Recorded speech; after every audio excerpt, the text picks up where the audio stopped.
خالد ان کی پسپائی دیکھی اور یہ بھی دیکھا تھا کہ مسلمان ان کا تعاقب کر رہے ہیں۔ قریش اپنے کیمپ میں بھی نہ ٹھہرے، اپنا مال و اصحاب چھوڑ کر افراتفری کے عالم میں بھاگ گئے۔ یہاں سے جنگ کے بعد کا مرحلہ شروع ہو گیا۔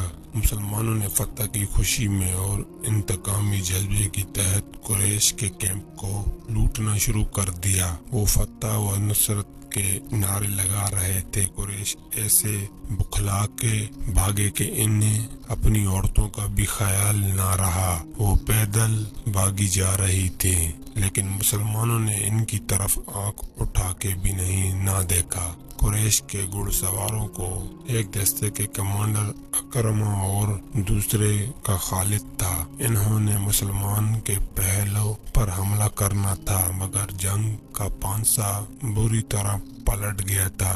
اکرمہ خالد نے پھر بھی اپنے سواروں کو وہاں رکھا جہاں انہیں تیاری کی حالت میں کھڑا کیا گیا تھا۔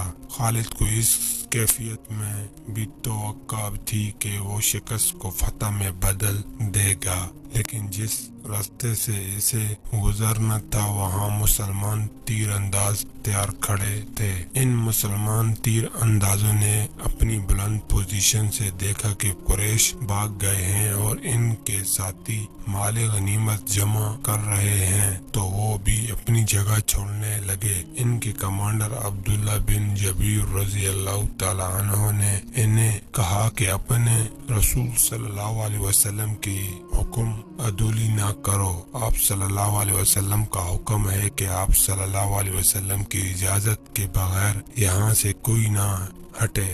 جنگ ختم ہو گئی ہے۔ تیر انداز شور مچاتے ہوئے پہاڑی سے اترنے لگے۔ مال غنیمت فتح ہماری ہے۔ عبداللہ بن جبیر رضی اللہ تعالیٰ عنہ کے ساتھ صرف 9 تیر انداز رہ گئے تھے۔ خالد نے یہ منظر دیکھا تو اسے ایسا لگا جیسے خواب دیکھ رہا ہو۔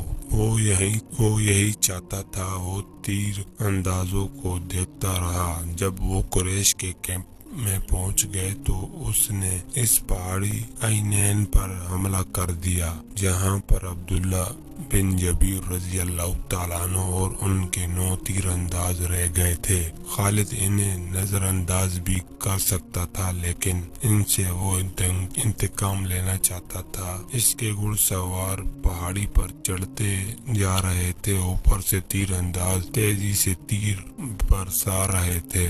اکرمہ نے خالد کو عینین پر حملہ کرتے دیکھا تو وہ بھی اپنے سوار دستے کو وہاں لے گیا اور اس کے گھوڑے ہر طرف سے اوپر چڑھنے لگے۔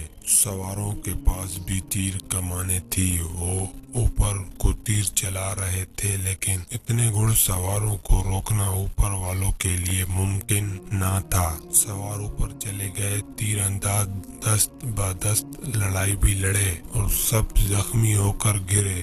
خالد نے زخمیوں کو پہاڑی سے نیچے پھینک دیا۔ عبداللہ بن جبیر رضی اللہ تعالیٰ عنہ بھی شہید ہو گئے۔ وہاں سے خالد اور اکرمہ نے اپنے گھڑ سواروں کو اتارا اور اس مقام پر آ گئے جہاں سے مسلمانوں نے لڑائی کی ابتدا کی تھی۔ خالد کے حکم پر دونوں نے مل کر مسلمانوں پر حملہ کر دیا۔ مسلمان لڑنے کی حالت میں نہیں تھے، لیکن رسول کریم صلی اللہ علیہ وسلم نے مجاہدین کی کچھ تعداد کو اپنے ساتھ رکھا ہوا تھا۔ یہ مجاہدین گھڑ سواروں کے مقابلے میں ڈٹ گئے۔ قریش کے ساتھ جو عورتیں آئی تھی وہ بھاگ گئی تھی، لیکن عمرہ نام کی ایک عورت وہاں کہیں چھپ گئی تھی۔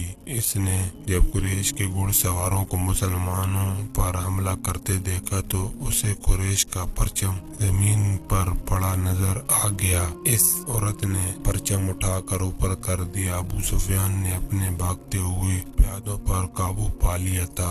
اس نے ادھر دیکھا تو اسے اپنا پرچم لہراتا ہوا نظر آ گیا۔ اس نے ہیبل زندہ باد اور عزیہ زندہ آباد کے نعرے لگائے اور پیادوں کو واپس لا کر مسلمانوں کو گھیرے میں لے لیا۔ خالد کو وہ وقت یاد آ رہا تھا، وہ رسول کریم صلی اللہ علیہ وسلم کو ڈھونڈ رہا تھا، اور آج 4 برس بعد وہ مدینہ جا رہا تھا۔ اس کے ذہن پر رسول کریم صلی اللہ علیہ وسلم کا غلبہ تھا۔